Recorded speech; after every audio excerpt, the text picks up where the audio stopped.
Hi, welcome to my YouTube channel. My name is Christian, you can call me Cribby. I'm from Denmark.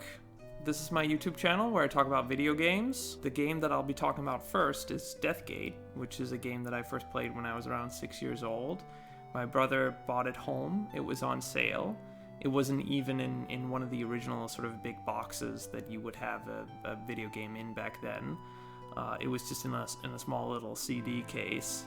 It's a great game, and it's part of how I learned English because it has voice acting and it has a lot of different dialogue lines in it. And it's got awesome music. Yeah, welcome to my YouTube channel. I hope you enjoy the video. I hope to make many more in the future. DeathGate is a point-and-click adventure game released in 1994 and developed by Legend Entertainment. And what strikes you first is the amazing cover art. Just look at this cover. A giant serpent rising from a lava pit in a cavern. A few frightened humans standing in awe of its might. Surely this must be an antagonist of some kind in the game. And it sort of is. Albeit a little different. Very different. Wow. It's like it's getting uglier and less intimidating the further you get into the game. But I'm getting ahead of myself here. Yeah, you might assume this is a different kind of game judging by the cover. I know I did as a kid, but thankfully the game manages to be a pleasant surprise. It's not a fantasy role-playing game or a hack-and-slash grind-a-thon, but instead it's a graphic adventure game jam-packed with detailed drawings, puzzles, and music. The story is loosely based on a series of 7 fantasy novels called the DeathGate Cycle by Margaret Wise and Tracy Hickman, the creators of the fantasy series Dragonlance. The books are quite good, and I can thoroughly recommend them, especially in audiobook form, but you won't be able to find these anywhere outside of YouTube or buying from collectors online, and the recording quality is about on par with the game itself. The cover for the game is from the 3rd book in this series, and was probably the best and most exciting choice for a cover out of the 7 books, as well as the one most appropriate for the color scheme. As you can see, the game is largely very red, with the borders of the interface being carved out of redwood. Wow, look at all that red. And check this out. This copy of the game includes impressive features like CD-ROM, Super VGA, and most impressively, voice. Yeah, voice acting was pretty new at the time and was only really something that became possible with the advent of the CD-ROM. Try fitting full voice acting onto a floppy disk, I dare you. Who are you? Are you a slave? I don't recognize you and you aren't chained. I certainly hope you aren't an elf sympathizer. The game is adapted lightly from the books and skips the greater details of the story, while completely changing others. Several characters have been omitted, and most have far less of an impact on the overall story and have almost no character arc to speak of. The heroes and villains have largely been reduced to extras or cut completely. It's just the player and most characters being stuck in whatever scene they happen to be in. Yeah, Grapple Rockdigger isn't going anywhere. What did you say?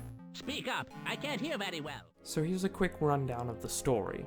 Long ago, Earth suffered a nuclear holocaust, and some of the survivors developed magical powers. The first to develop these powers were the Sartan, who quickly became masters of the world. As sort of a cosmic counterbalance to the Sartan, the Patron eventually appeared. They were more aggressive than the Sartan and more individualistic, but just as powerful, if not more so. It didn't take long before the two factions were at war with each other. Out of fear of losing their power to the Patron, the Sartan decided to blow up the Earth.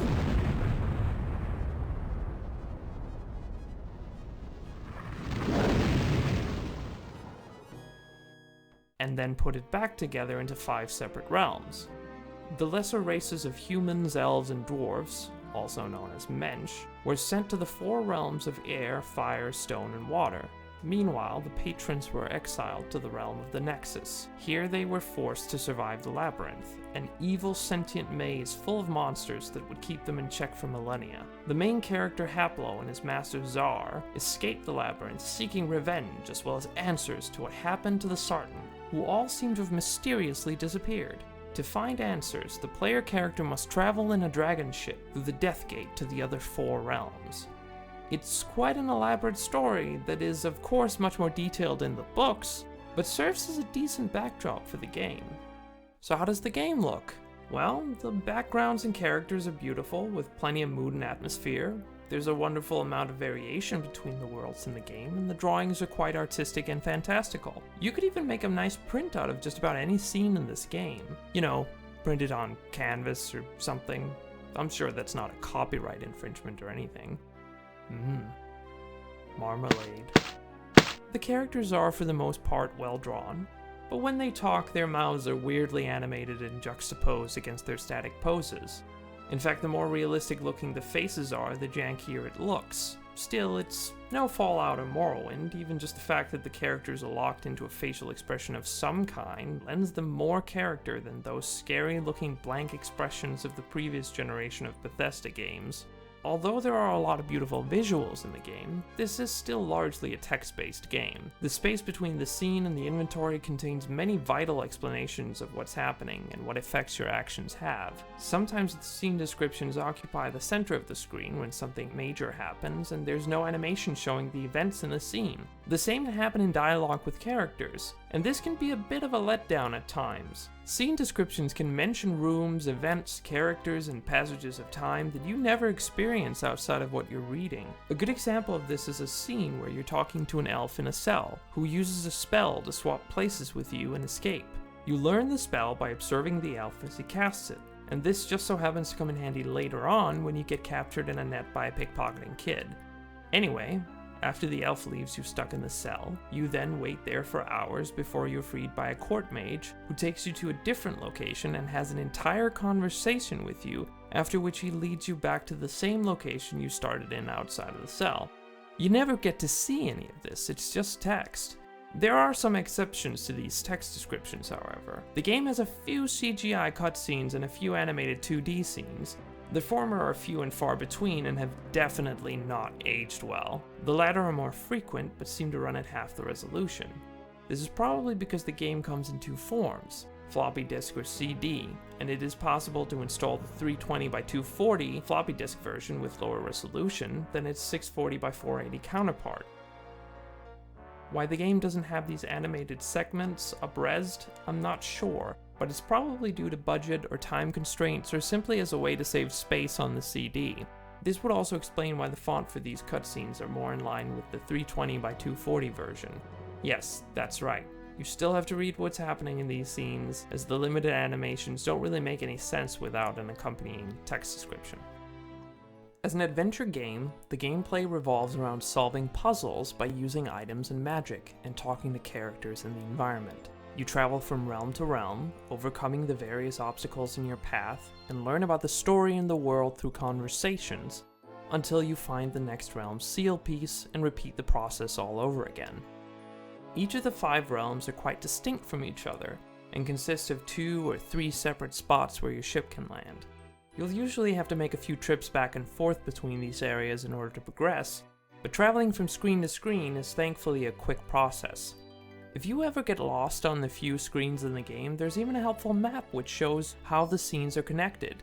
But it's not really needed, as you can easily figure it out by just clicking around, and the environments aren't more complicated than about 4 to 8 interconnected screens at a time.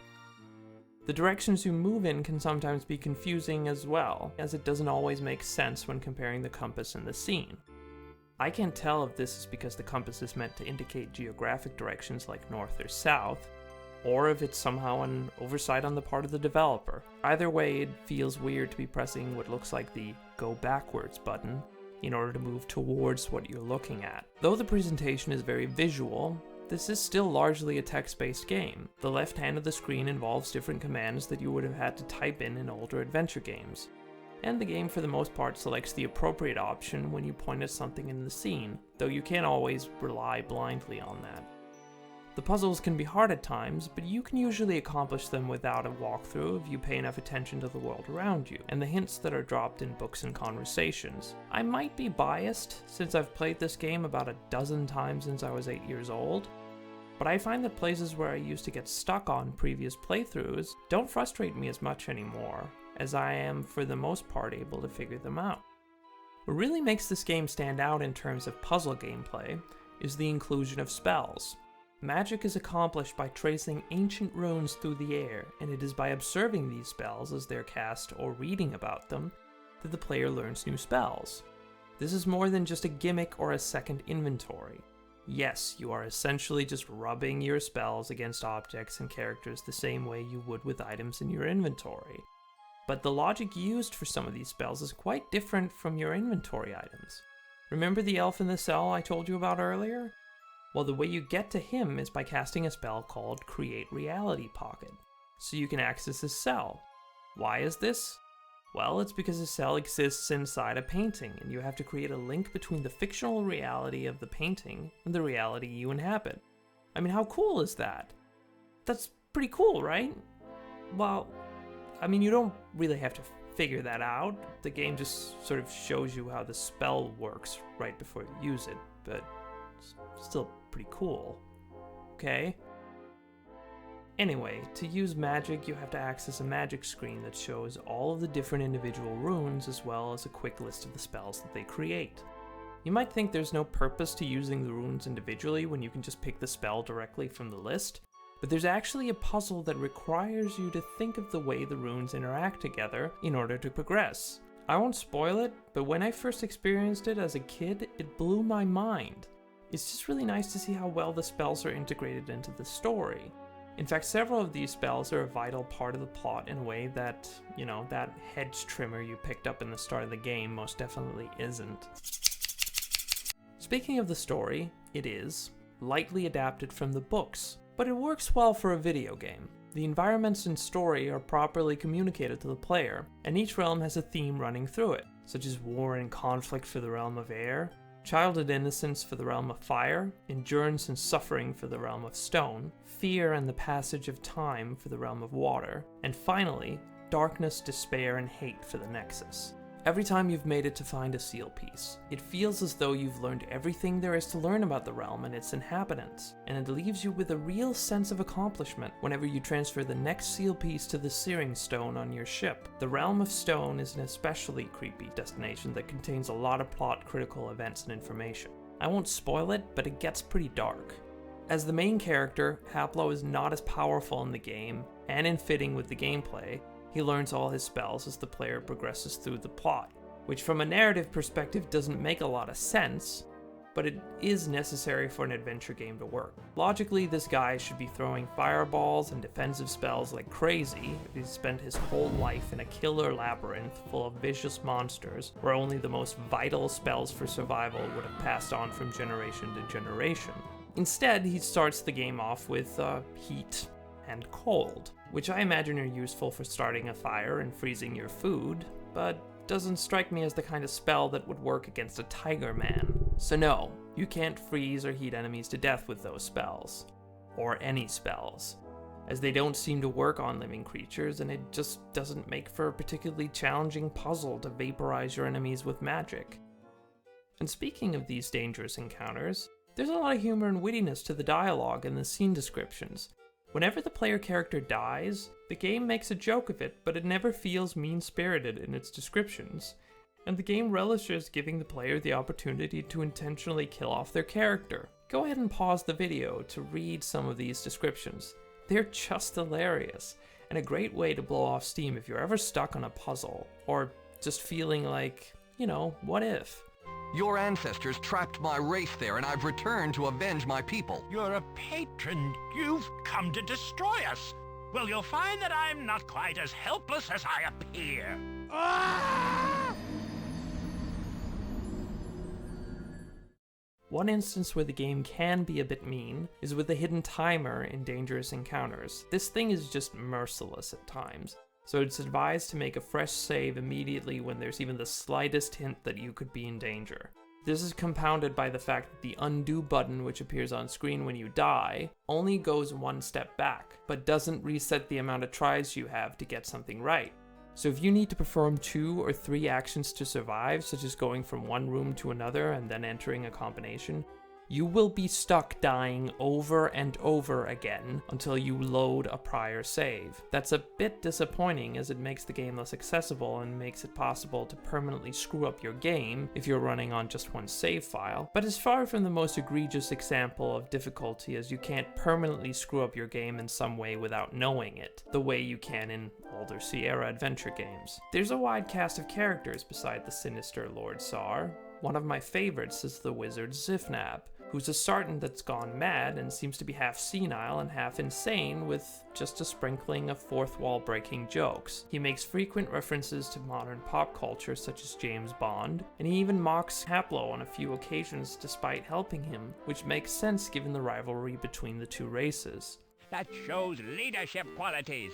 You've inspired loyalty in these children. They trust you. Does your heart good to see them together, doesn't it? Too bad it's only for a little while, It's a good thing they don't know that you're just scouting for your lord, that soon he will destroy these children's lives for his dreams of conquest. That would just ruin their day. Better keep this between you and me if you know what I mean. The meta aspect of Zifnab is pretty interesting. As it turns out, there's a similar robed wizard called Fizban in Dragonlance, and also a wizard called Sanfib in Starshield. These are all the same character, but basically renamed for copyright purposes, as each book series belongs to a different company that holds the rights. So yeah, Zifnab, Sanvib, or Fizban, it's kind of cool that he exists in some sort of interconnected multiverse, cracking jokes about everything. There's another significant character in the game who's vital to the plot, the aforementioned Serpent. Towards the end of the game, he's introduced pretty much out of the blue, and although he's very menacing, he isn't properly fleshed out and mostly ends up turning the plot on its head, making for a more obvious and less satisfying conclusion to the game. This character obviously has more screen time in the books, and it's a little disappointing that he's not integrated better here, but it doesn't ruin the experience, and it still manages to tie into the overall theme of the game. So what does DeathGate sound like? Well, as you might have guessed, I've been exclusively playing music from the game in this review. It's a nice blend of warm-hearted fantasy adventure, action, darkness, and silliness wrapped up in neatly compressed MIDI files. You know, the kind of music that just feels like a warm, nostalgic blanket. Some really stand out and stick with you for quite a while, with a gentle beauty that almost makes you blush. Like this theme that plays in an area where a shy elven prince who's hopelessly in love with a strong human princess needs your help to win her heart. And they get married. I mean, I don't know if a poetry book, a bunch of roses, and a gold staff are the basis for a lasting marriage, but it's a fairy tale setting, so who cares? Where do you even get a gold staff? What do you do with it? With regards to the voice acting, it's very much of its time. The performance ranges from decent to great, and the voice audio has a lower bitrate that makes it sound quite metallic, which is fairly typical for early CD-ROM games. The worst offender is that the sound mixing is very uneven, and this is most noticeable when characters are talking, which they will do a lot throughout the course of this game. Expect to spend anywhere from 5 to 15 minutes talking to a character if you want to know everything there is about the politics, motivations, and events of each world. The music is very loud when compared to the voice acting, and if it weren't for the subtitles, you might even have a bit of trouble making out what the characters are saying, as there's no volume slider for the music. With that said though, the music really is at the forefront of this experience, and the low audio quality of the voice acting might just have been too hard on the ears if it was louder than the music. Unlike other games in this genre, the main character is actually voiced, which I mostly prefer, as it helps separate Haplo from the player and lends him a bit of personality. It's also just funny hearing the voice actor performing some of the goofier lines. What are you doing? Doing? Who are you calling a knave, blackguard? Who are you calling a blackguard, varlet? Who are you calling a varlet, ruffian? Who are you calling a ruffian, scoundrel? Who are you calling a scoundrel, rogue? Who are you calling a rogue, rapscallion? Could you scratch my back right here? Just as you might expect for a CD-ROM game from 1994, The sound in general has a few issues, and weird audio and visual glitches can occur, such as bits of dialogue disappearing as well as animation loops and strange artifacting. I honestly don't remember if this ran any differently on my parents' old Windows 95 computer, and I probably wouldn't have really cared about it back then, but it can be a bit of an immersion breaker. Still, to me, it just reminds me of that time in the mid-90s where video games were reaching for the stars and trying to be so much more than the technology was able to support. This brings me to the question of compatibility on modern hardware. Getting the game to run isn't that hard, it's just a bit of a chore to set it up through DOSBox. What's most confusing is the installation process, not just in terms of thinking of virtual folders, but also this vast array of choices for sound. I just picked Sound Blaster 16 since I remember picking that as a kid, but in hindsight I'm sure there's a much better choice of sound setting, and I'm already kicking myself for not recording game footage with the proper music like what you're hearing now. What's weird is that the game has to be installed with whichever graphics and sound option you choose, and you can't change these when you launch the game. So if you have no idea what to pick and you want to be sure to pick the best option, you'll either have to research it online or just install the game 16 times until you find the sound option that works best. Even then, that's a gamble, as there's no way to know for sure if sound errors will occur later down the line. The 320 by 240 floppy disk version is available for free as abandonware, though I would still recommend getting the 640 by 480 version if you can, as it really makes for a better experience. As of the time of this video, the game exists in a state of vaporware limbo, which is kinda sad because it's quite frankly one of the best designed and realized adventure games I've ever played. The issue appears to be one of licensing, as the game briefly existed on GOG but has since disappeared again. It's well worth your time if you can get your hands on a copy of it, and seeing as it has managed to get on GOG at one point, and those wonderful people managed to bring System Shock 2 back from the dead, I think there's a better than decent chance that it'll come back one day. But until then, I guess anyone interested will just have to look for a used copy online or get it through, a friend. So is this game worth your time? Absolutely. There's very little to complain about here, except for the game requiring frequent saves and some issues with installation. DeathGate is just one of those games that exists right at that wonderful intersection of the technological innovations that came with CD-ROM, and the high ambitions that game developers had for the medium. It's a game that manages to feel both nostalgic and approachable at the same time, while serving up a pretty good challenge to both newcomers and veterans of the genre. And there's almost no moon logic to speak of, which in and of itself is high praise for a mid-90s adventure game. And to put it mildly, it's just one of those games that will always have a fond place in my heart. Thanks for watching my video. The next one is going to be Resident Evil 3, the remake for PlayStation 4. In the meantime, you guys can subscribe to my videos. Until then, I'll see you guys later on the next Cribby show. Bye! Bye!